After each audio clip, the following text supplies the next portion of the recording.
Hoy hablaremos de las integrales múltiples. Las sumas de Riemann para la integral de una función f de x de una variable se obtienen partiendo de un intervalo finito en pequeños subintervalos, multiplicando el ancho de cada subintervalo por el valor de f en un punto c sub k dentro de ese subintervalo, y luego sumando todos esos productos. Un método similar de partir, multiplicar y sumar sirve para construir integrales dobles. Sin embargo, esta vez vamos a dividir una región plana R en pequeños rectángulos, en lugar de pequeños subintervalos. Luego consideramos el producto del área de cada pequeño rectángulo por el valor de f en un punto dentro de ese rectángulo. Y finalmente sumamos todos estos productos. Cuando f es continua, estas sumas convergen a un número si en cada uno de los pequeños rectángulos su ancho y su altura tienden a cero. El límite va a ser la integral doble de f sobre r. Al igual que en el caso de los intervalos, podemos evaluar las integrales múltiples por medio de antiderivadas, lo que nos libera de la enorme tarea de calcular una integral doble directamente como el límite de sumas de Riemann. El principal problema práctico que surge al evaluar las integrales dobles consiste en determinar los límites de integración, pero ya se verá que luego veremos un método que facilita esta determinación de los límites.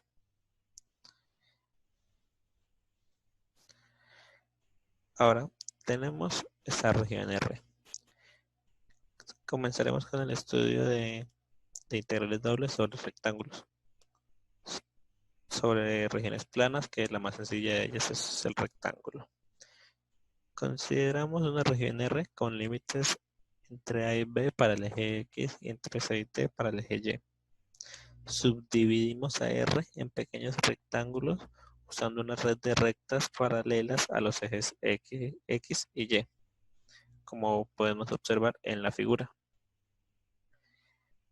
Las rectas dividen a R en n partes iguales, donde el número de partes n crece cuando el ancho y el alto de los rectángulos se vuelven más pequeños. Estos rectángulos forman una partición de R. Una pequeña parte rectangular de ancho delta de X y una de altura delta de Y tienen un área delta de A. Si numeramos las pequeñas partes que dividen a R en cierto orden, entonces sus áreas van a estar dadas por delta de A sub 1, delta de A sub 2, hasta delta de A sub n, donde A sub k, donde delta de A sub k va a ser el área del késimo pequeño rectángulo. Para formar una suma de Riemann sobre R, elegimos un punto x sub k, y sub k, que esté dentro de este rectángulo, dentro del késimo pequeño rectángulo. Multiplicamos el valor de f en ese punto por el valor del área y sumamos todos los productos, obteniendo una expresión como la presenta a continuación,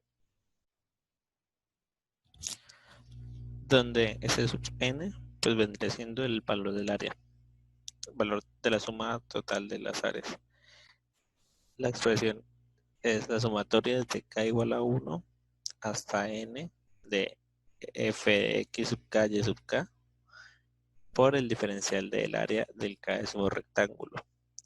Dependiendo de la dirección de este punto de x sub k, y sub k, en el késimo pequeño rectángulo podemos obtener distintos valores de S.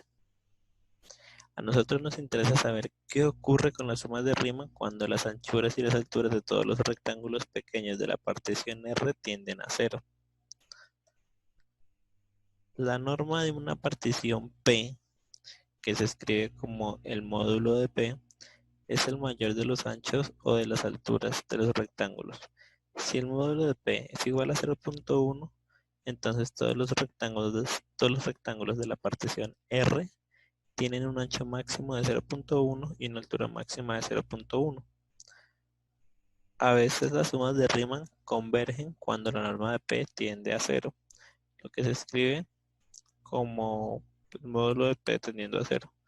El límite resultante se puede escribir como lo presentamos a continuación. Esta es otra de las formas en las que se puede expresar.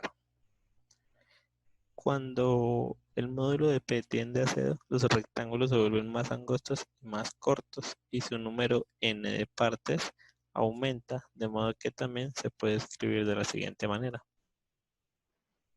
Sin perder de vista que el delta de A sub k tiende a 0 cuando n tiende a infinito y cuando el módulo de P tiende a 0. Cuando existe el límite de las sumas, eso es n, es porque se obtiene el mismo valor límite sin importar las selecciones establecidas. Y entonces la función f es integrable, mientras que el límite se conoce como la integral doble de f sobre r, que se puede escribir de esta forma, como la integral doble de f de xy por el diferencial de área sobre la región R, o la integral doble sobre la región R de f de x, y por el diferencial de x por el diferencial de y. Listo. Para el primer ejercicio tenemos un par de rectas, que son la recta y igual a 2x y x igual a 4. Para esto procedemos a graficar pues estas rectas para hacernos una idea de la región.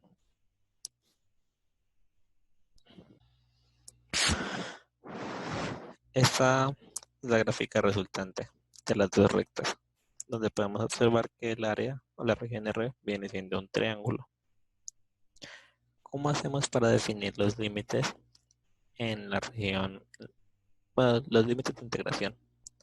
Depende de cómo queramos integrar.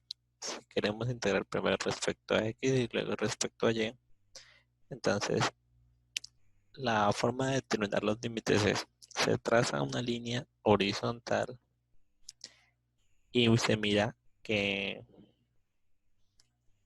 qué función entra y en qué función sale. Ahí x va a variar entre funciones, pero va a quedar en términos de y.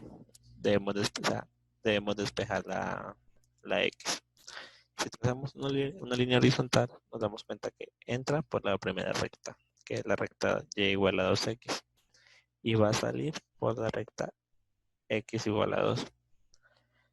Entonces, por la función que sale es nuestro límite superior y la función que entra va a ser nuestro límite inferior, pero debemos despejar la x. Para el caso de nuestra primera función, pues x va a ser igual a y sobre 2 y este va a ser nuestro límite inferior de integración. Y el límite superior va a ser x igual a 2 porque ya está despejado. Ahora, para los límites en y, vemos entre qué valores se mueven todas las líneas horizontales que cubren a esa región. Como vemos, si trazamos la más baja, que es en el origen, pues vemos que el límite inferior va a ser precisamente el punto 0 y que el último punto, el límite superior, lo cubre el valor 4. Entonces, estos van a ser nuestros límites de integración para la variable y. Ahora, si planteamos la integral para definir el área, con los límites que ya tenemos, nos queda que la integral más externa sabemos que es en y sus límites van de 0 a 4. Y la integral más interna sabemos que va de y medios a 2 por el diferencial de x, que es nuestro primero, y el diferencial de y. Integramos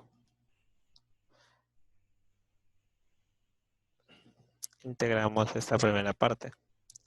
Entonces, ¿cómo nos queda?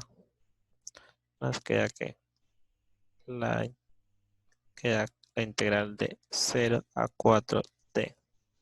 ¿Cuánto es la integral de 1 con respecto a x? Pues x.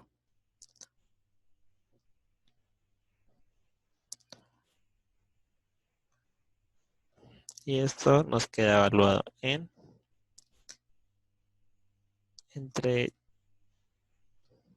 entre 2 y y medios por, por el diferencial eh, de y,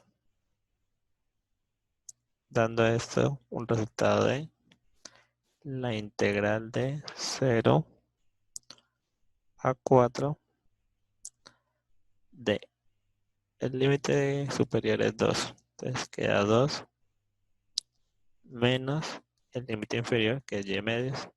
Entonces tenemos y sobre 2.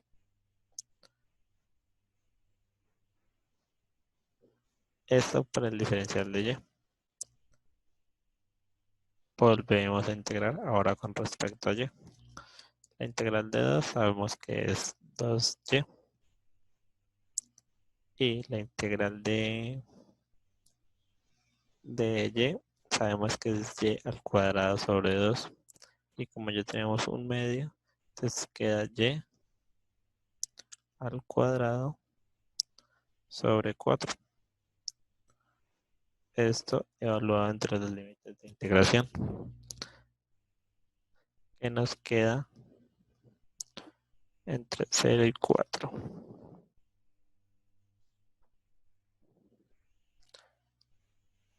Dando como resultado que hablamos del límite superior. 2 por 4 queda 8.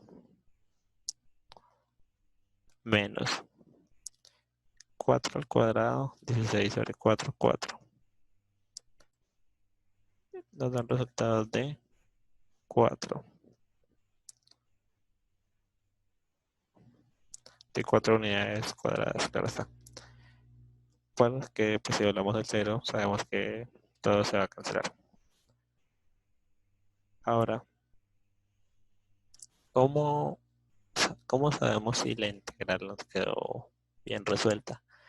Otra forma de determinar el área de un triángulo es mediante su fórmula geométrica, que sabemos que el área de un triángulo es base por altura sobre 2. Entonces nos devolvemos a la gráfica. Listo, sabemos que la base del triángulo es 2, porque va desde 0 a 2 en su base, y su altura es 4. Si aplicamos la fórmula, que es base por altura, o sea, 2 por 4 sobre 2, nos da un valor de 4, que es la otra forma de comprobar esta integral. Ahora, ¿qué pasa si nosotros queremos invertir el orden de integración? Simplemente la prueba de los límites ya no se hace con rectas horizontales, sino con rectas verticales. Si queremos primero integrar con respecto a y, miramos, trazamos una recta vertical y vemos de dónde sale no, por dónde entra y por dónde sale. Si trazamos una línea vertical acá, sabemos que va a entrar por 0 y va a salir por la recta y igual a 2x. Ahora, al integrar primero con respecto a y, pues vamos a tener una función que va, valga la redundancia, va a quedar en función de x. Y la y debe estar despejada. Entonces, el límite inferior va a ser 0 y el límite superior va a ser 2x. Ahora, vemos en qué valores se está moviendo la x. Se está moviendo entre 0 y 2. Estos van a ser nuestros límites de integración para la variable x, los límites más externos. Planteando la integral nos queda de la siguiente forma. Bueno, nos queda de esta forma.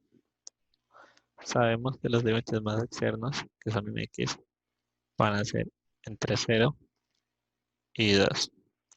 Y los límites internos sabemos que van a variar entre 0 y 2x. Esto multiplicado simplemente por el diferencial de y, que es la integral interna, y el diferencial de x, que es la integral externa, nos da como resultado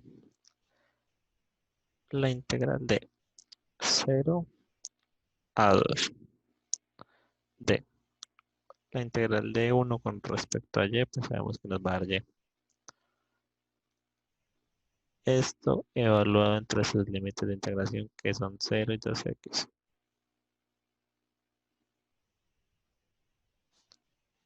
Y esto multiplicado por el diferencial de x. Nos da como resultado que la integral, uy, se fue un poquito larga. La integral de 0 a 2 de 2x, que es el límite superior, menos 0, que es el límite inferior, pues no hay necesidad de colocarlo, por el diferencial de x. Integramos esto, sabemos que la integral de 2x es, la integral de x es x al cuadrado, sobre 2 tenemos un 2 multiplicando, sabemos que se cancela y queda simplemente x al cuadrado evaluado entre 0 y 2. Y esto nos da como resultado que 2 al cuadrado da 4. Y si evaluamos en 0, pues da 0, menos 0. Y nos da el mismo valor de la integral que ya habíamos calculado previamente en un distinto orden.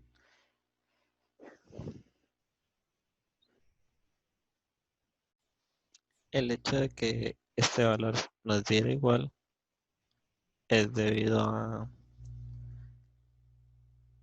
que es una integral iterada y por el teorema de Fubini sabemos que una integral iterada, aun si se cambia el orden de integración, pero se está integrando sobre la misma región, esa nos va a dar el mismo resultado. El teorema de Fubini también dice que podemos calcular la integral doble integrando en cualquier orden, lo que es muy conveniente según el tipo de expresiones que se tengan, que a veces pueden simplificarse. Eso ya va en el análisis de las funciones que se tengan. Ahora vamos con el segundo ejercicio. Nos dan una parábola y una recta. Utilizamos herramientas de gráficas que tengamos o a mano según sea el gusto. Una vez graficada la región,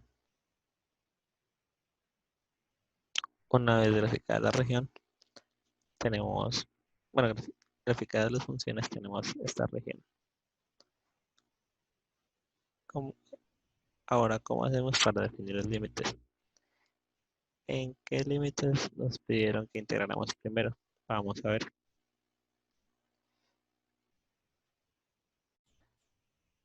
Bueno, en qué orden queremos hacer la integración? Esta vez empecemos por la variable y. Entonces, como ya sabemos, hacemos rectas verticales y definimos los límites de integración para y. Entonces, si trazamos una recta vertical, vemos que entra por la función que describe la parábola y sale por la recta y igual a x. Entonces, x va a ser nuestro límite superior y x al cuadrado va a ser nuestro límite inferior.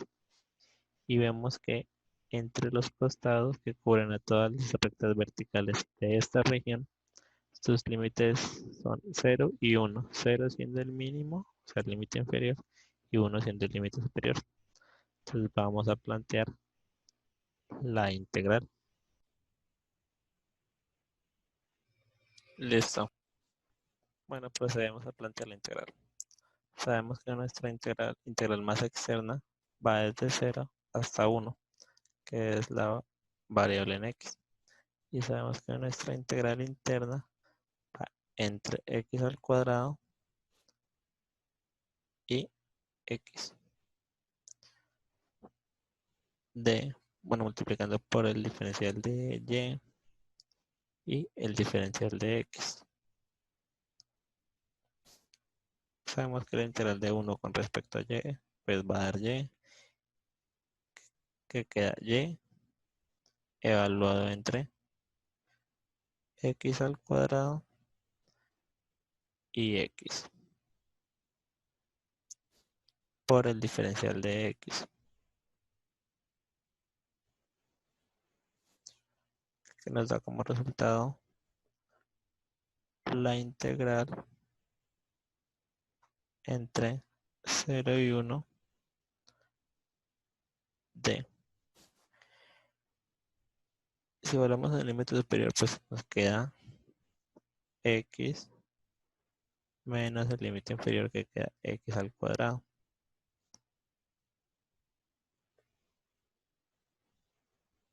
Esto por el diferencial de x. Ahora procedemos a integrar esta parte, que nos da como resultado la integral de x. Sabemos que es x al cuadrado sobre 2.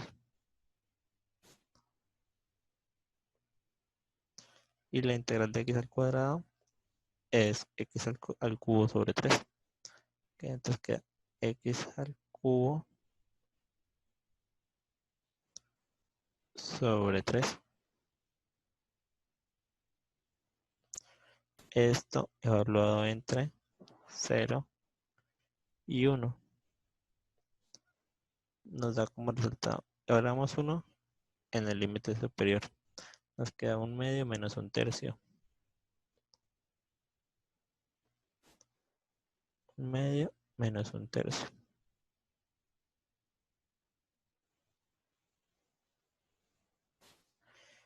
Y si evaluamos en 0, pues sabemos que se cancela. Y haciendo suma de fraccionarios sabemos que esto es igual a 1/6. Y este es el resultado de nuestra integral. 1/6 en unidades cuadradas es el área de la región que acota esta parábola y esta recta y igual a x. Ahora, ¿qué pasa si queremos invertir nuestros límites de integración? Pues vamos a la gráfica y hacemos la misma prueba, pero ya no con rectas verticales, sino horizontales, para integrar primero con respecto a x. Si hacemos la prueba de la recta horizontal para definir los límites en x, que van a variar entre funciones, vemos que va a entrar primero por la recta y igual a x. Y pues sabemos que tenemos que despejar la x, pero en este caso nos queda despejada. Entonces nuestro límite inferior va a ser el y. Y esta sale de la parábola, que es x igual a 2. Y igual a x al cuadrado. Qué pena. Y si despejamos la x, tenemos que x va a ser igual a la raíz de y. Y ahí tenemos nuestros límites para integrar primero con respecto a x. Y si vemos los límites que cubren a todas las rectas horizontales en esta región, vemos que se mueven desde 0 hasta 1, siendo 1 el límite superior y 0 el límite inferior para integrar con respecto a y. Sabiendo esto, nos vamos a la pizarra a plantear nuestra integral. Tenemos que la integral más externa sabemos que va de 0 a 1. Y la integral más interna sabemos que va desde y, la recta y igual a x, hasta la parábola, que despejándola sabemos que queda como la raíz de y. Esto por el diferencial de x por el diferencial de y. Hacemos la integral, sabemos que esto queda la integral de 0 a 1 por la integral de 1 con respecto a x va a ser x y volvamos directamente. Queda raíz de y menos y. Esto con respecto por el diferencial de y. Procedemos a integrar. Sabemos que la integral de la raíz de y es 2/3 de y a la 3/2. Y la integral de y es y al cuadrado sobre 2. Esto entre sus límites de integración, que son 0 y 1. Si hacemos esta operación, sabemos que 1 elevado a la n, a cualquier valor va a seguir siendo 1. Entonces queda 2 tercios menos 1 medio.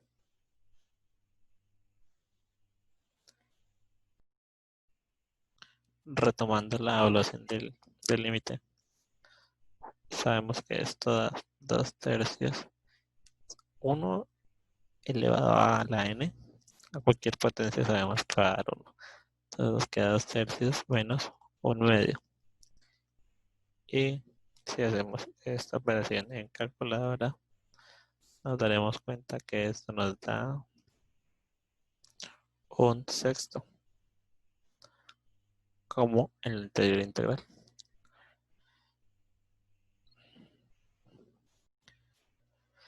Ya el tercer ejercicio queda a modo de repaso para el estudiante. Ahora, sabemos que las integrales dobles también nos pueden servir para calcular volúmenes.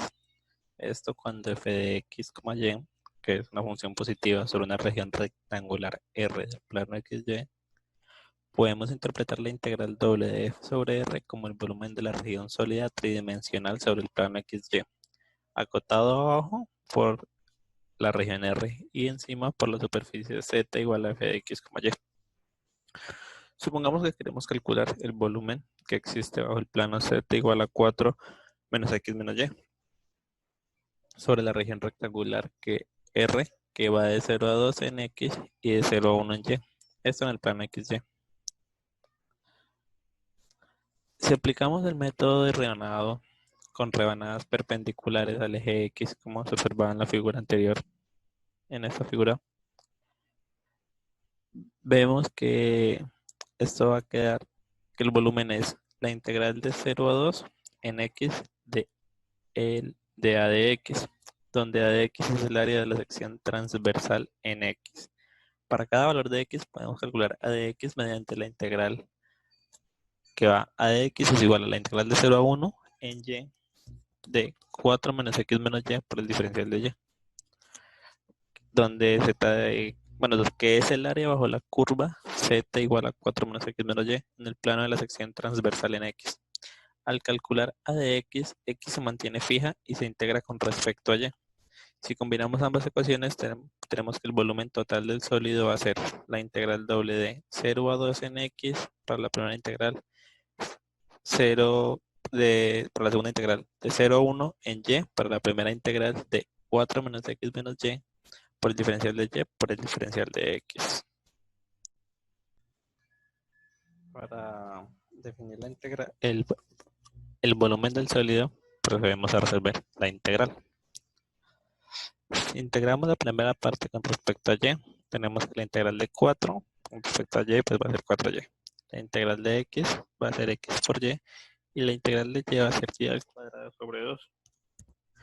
Esto lo da en sus límites de integración de 0 a 1, que nos da como resultado 7 medios menos X al hacer la evaluación. Si volvemos a integrar esto con respecto a X, tenemos que la integral de 7 medios va a ser X y la integral de X va a ser X al cuadrado sobre 2. Y si lo evaluamos nos da como resultado 5, ya que 7 medios por 2 nos da 7, menos 2, porque 2 al cuadrado es 4 sobre 2, nos da 2, menos 2 nos da resultado 5. Ahora, ¿qué pasa si nosotros queremos invertir el límite de las integrales? Pues nos vamos a la pizarra y planteamos las integrales. Sabemos que la masa externa iba de 0 a 2, pero queremos invertirla, entonces esta va a ser la integral en Y de 0 a 1. Y la segunda integral va a ser la integral de 0 a 2D. La superficie que sigue siendo la misma. 4 menos X. 4 menos X menos y. Ahora, vamos a integrar primero con respecto a x por el diferencial de x y luego por el diferencial de y. Si resolvemos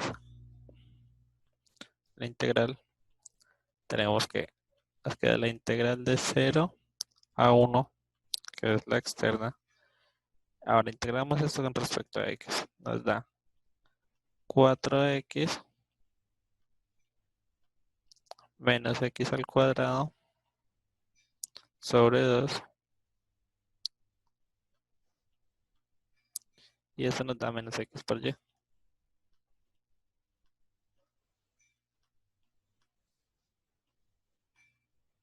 Esto evaluado entre sus límites de integración, que son 0 y 2, teniendo como resultado una última integral que va a ser la integral de 0 a 1 de. Tenemos que si hablamos 2 en x para ese término nos queda 6. Y si hablamos en este nos va a quedar 2. Nos queda 8, perdón. Acá nos queda 8 y en este nos queda 2.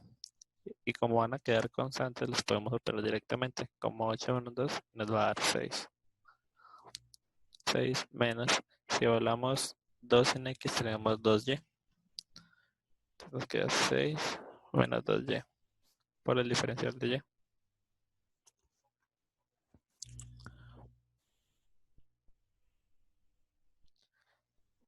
Ahora, si integramos esto, tenemos que la integral de 6 con respecto a y nos va a dar 6y. Y si integramos 2y nos va a dar y al cuadrado, ya que se simplifica el 2 que queda dividiendo con el que está multiplicando. Y esto evalúa entre sus límites de integración, que son 0 y 1. Ahora, si hablamos 1 nos va a dar 6 en este y 1 en este. 6 menos 1 nos va a dar 5. Y pues si hablamos en 0, se cancela. Entonces queda 0. Nos da como resultado el mismo valor del anterior integral. Esto debido a que es una integral iterada. Por lo del teorema de Fubini podemos comprobar que nos vuelve a dar el mismo resultado que nos había dado en esta integral. Y ya eso ha sido todo. Además que las integrales nos permiten muchas aplicaciones como lo son calcular el área de una figura plana, el volumen de un sólido, también nos permite de un sólido en el espacio. También nos permite calcular el área, la masa de una figura plana.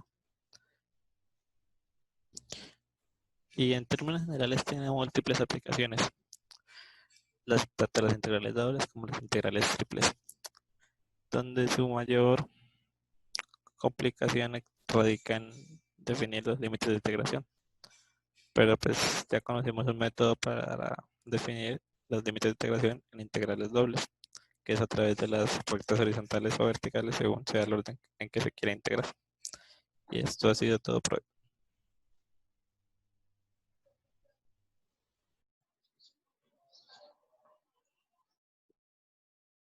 Derivada direccional. Derivada direccional. Las derivadas parciales, derivada parcial de z con respecto a x y derivada parcial de z con respecto a y, son las tasas de cambio de la función z igual a la función xy, en las direcciones que son paralelas a los ejes x o al eje y, respectivamente, pero aquí generalizaremos el concepto de derivadas parciales, mostrando cómo encontrar la tasa de cambio de f en una dirección cualquiera. Gradiente. El gradiente de una función vectorial de dos variables. Esta función tiene múltiples aplicaciones importantes. Supongamos que f es una función de dos variables x, y, cuyas derivadas parciales fx y f de y. Entonces el gradiente de f se define como gradiente de la función x, y es igual a la derivada parcial de f con respecto a x más la derivada parcial de f con respecto a y. Supongamos que f es una función de tres variables, x, y y z, cuyas derivadas parciales fx, fy y fz existen. Entonces el gradiente de f se define como gradiente de la función x, y, z es igual a derivada parcial de f con respecto a x más la derivada parcial de f con respecto a y más la derivada parcial de f con respecto a z.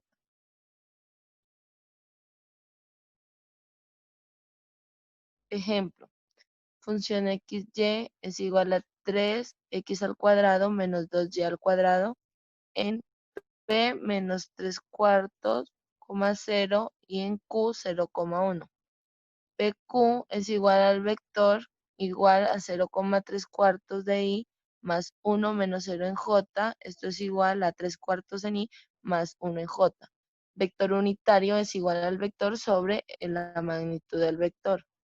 Es igual a 3 quintos en i más 4 quintos en j. El gradiente de la función xy es igual a la derivada parcial de x de la función xy más la derivada parcial en y de la función xy. Esto es igual a 6x en i menos 4y en j. El gradiente en menos 3 cuartos, 0 es,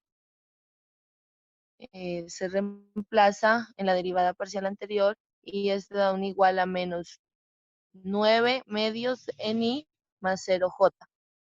Por consiguiente, en menos 3 cuartos, 0, la derivada direccional es derivada direccional con respecto al vector unitario de la función menos 3 cuartos, 0 es igual al gradiente de la función menos 3 cuartos, 0 por el valor del vector unitario. Eso da un igual a menos 9 medios de i más 0, más 0j por 3 quintos en i más 4 quintos en j. Da un igual a menos 27 décimos. Esa es la derivada direccional.